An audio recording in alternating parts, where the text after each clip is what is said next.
मुझे पूर्व एग्जाम के टीचिंग मेथड पढ़ने हैं, हिंदी और संस्कृत के 30% सही हो गए। कौन कौन से? मापन मूल्यांकन, साइकोलॉजी में मैंने पढ़ाया है, साइकोलॉजी में 1% तैयार हो गया। निदानात्मक उपचार शिक्षण हिंदी और संस्कृत में तैयार हो गया, साइकोलॉजी में भी तैयार हो गया। सीसी साइकोलॉजी में भी आएगा, हिंदी संस्कृत में भी आ रहा है। टीचिंग लर्निंग एड शिक्षण सहायक सामग्री हिंदी में आ रहा है, संस्कृत में आ रहा है, पर्यावरण में आ रहा है, सोशल स्टडी में आ रहा है, मैथमेटिक्स में आ रहा है, विज्ञान में आ रहा है, पर्यावरण अध्ययन में आ रहा है। सब में तैयार हो गया, 1% तैयार हो गया। अच्छी पाठ्य पुस्तक के अच्छे शिक्षक के गुण, बिना पढ़े चले जाना, उत्तर सही हो जाएगा। शिक्षण सूत्र साइकोलॉजी में भी है, वहां भी है, हिंदी में भी है, संस्कृत में भी है, एसएसटी में भी है, सब में है। ब्लूम टेक्सोनोमी साइकोलॉजी में भी आ रहा है, हिंदी संस्कृत में भी आ रहा है, हो गया।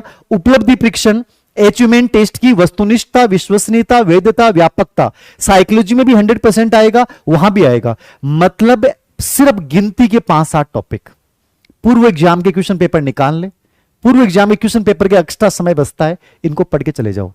30% कोई नहीं रोकने वाला, पूर्व एग्जाम से ही पूछे गए हैं, जितनी भी बार आए, नया प्रश्न नहीं पूछा गया। सीधा सा तरीका हो गया, लीड कर गए आप, इन चीजों को लीड कर गए।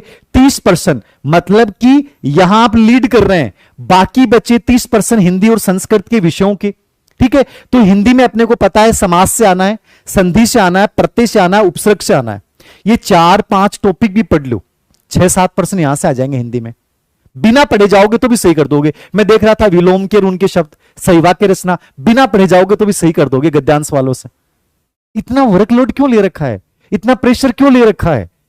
एक बार टास्क एनालिसिस करो ना कि सर इसी से प्रश्न आ रहा है। मैं क्या प्रायोरिटी तैयार करो, प्राथमिकता तैयार हो जाएगी तो कोई भी कंपटीशन को क्रैक करने के लिए बहुत ज्यादा समय नहीं देना है, कम समय में बेटर हो सकता है। याद रखना, मैंने कहा चीजें तैयार कर लो। सीसी में मतलब मेथड के मैंने टॉप बिंदु निकाल दिए कि मैं मुश्किल से 5 घंटे में पूरे मेथड के प्रश्न सही कर सकता हूं, यदि पूर्व एग्जाम के क्वेश्चन पेपर देख लिए। हिंदी में समास, संधि, प्रत्यय, उपसर्ग, इनको ढंग से तैयार कर लिया, इनके नियम समझ लिए, कोई बड़ी बात नहीं है। मैं फिर कह रहा हूं, ये चीजें आप सिर्फ एक दिन में भी कर सकते हो।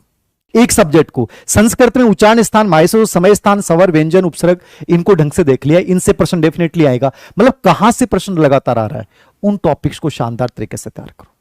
ये प्रायोरिटी है। जब मैं विज्ञान पढ़ रहा हूं, साइंस पढ़ रहा हूं, तो मैं एक टीचर के साथ डिस्कशन कर रहा था आज कि सर विज्ञान मुझे पढ़ना है और लास्ट टाइम एग्जाम के 5 दिन बच गए, मुझे विज्ञान में क्या पढ़ना चाहिए? तो तुरंत निकल के आ गया, बायोलॉजी में सूक्ष्म जीव, पादप, रोग, भोजन, अंतःस्रावी ग्रंथि और कोशिका, इन सब से लगातार प्रश्न आ रहा है। तो बायोलॉजी में 6 टॉपिक पढ़ लिए, बाकी छोड़ दिए।